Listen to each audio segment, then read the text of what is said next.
So then we come to have the Constitutional Convention with George Washington presiding. They went on for nearly 5 weeks with no success. At that point, Benjamin Franklin, I appreciate the help here, Benjamin Franklin was recognized by President of the Constitutional Convention, George Washington, and Benjamin Franklin rose to his feet, and this is what he said, his exact words, as recorded by James Madison with help from some of the others there. Benjamin Franklin: Mr. President, the small progress we've made after 4 or 5 weeks' close attendance and continual reasonings with each other, our different sentiments on almost every question, several of the last producing as many noes as ayes, is, methinks, a melancholy proof of the imperfection of the human understanding. We indeed seem to feel our own want of political wisdom, since we have been running about in search of it. We have gone back to ancient history for models of government and examined the different forms of those republics which, having been formed with the seeds of their own dissolution, now not longer exist. And we have viewed modern states all around Europe, but find none of their constitutions suitable to our circumstances. In this situation of this assembly, groping as it were in the dark to find political truth, and scarce able to distinguish it when presented to us, how has it happened, sir, that we have not hitherto once thought of humbly applying to the Father of lights to illuminate understanding? In the beginning contest with Great Britain, when we were sensible of danger, we had daily prayer in this room for the divine protection. Our prayers, sir, were heard, and they were graciously answered. All of us who were engaged in the struggle must have observed frequent instances of a superintending providence in our favor. To that kind of providence we owe this happy opportunity of consulting in peace on the means of establishing our future national felicity. And have we now forgotten that powerful friend, or do we imagine that we no longer need his assistance? I have lived, sir, a long time, and the longer I live, the more convincing proofs I see of this truth, that God governs in the affairs of men.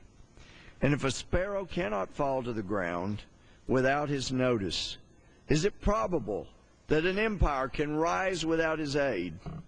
We have been assured, sir, in the sacred writing, that except the Lord build the house, they labor in vain that build it.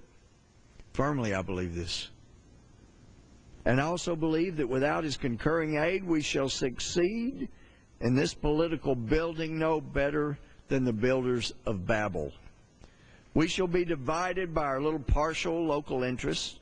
Our projects will be confounded, and we ourselves shall become a reproach and byword down to future ages. What is worse, mankind may hereafter from this unfortunate instance despair of establishing governments by human wisdom and leave it to chance, war, and conquest.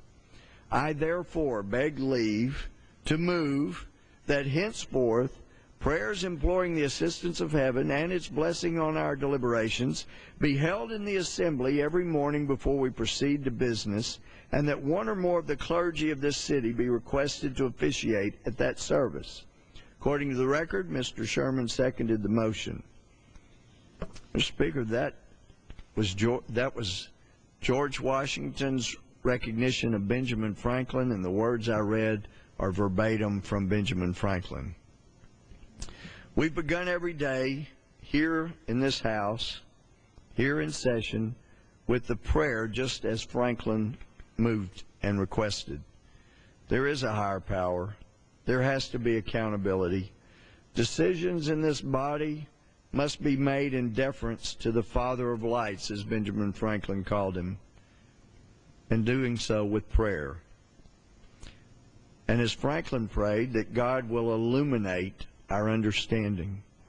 We're in a perilous time, and it is time for responsibility and accountability, or otherwise we lose this precious country.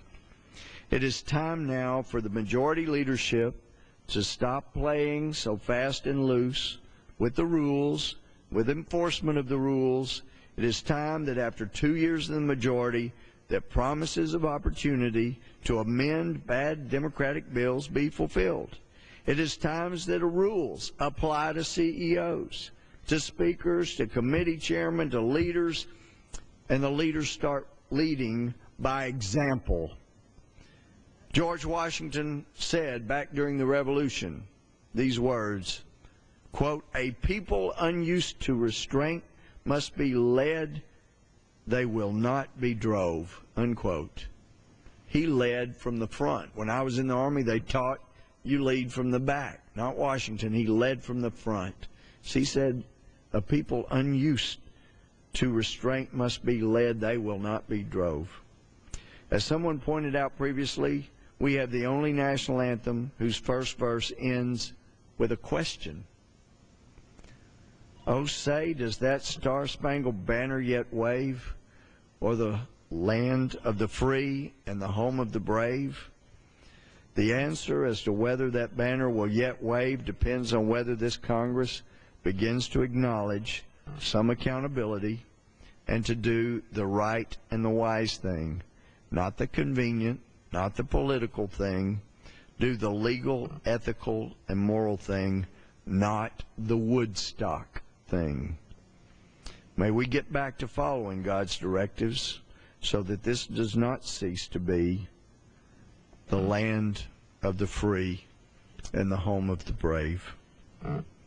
May we get back to those things that cause God to pour out his richest blessings. With that, Mr. Speaker, I yield back. Hold on one second. I'll stay in mute.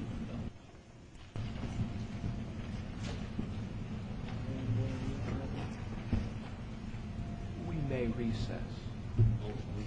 Maybe.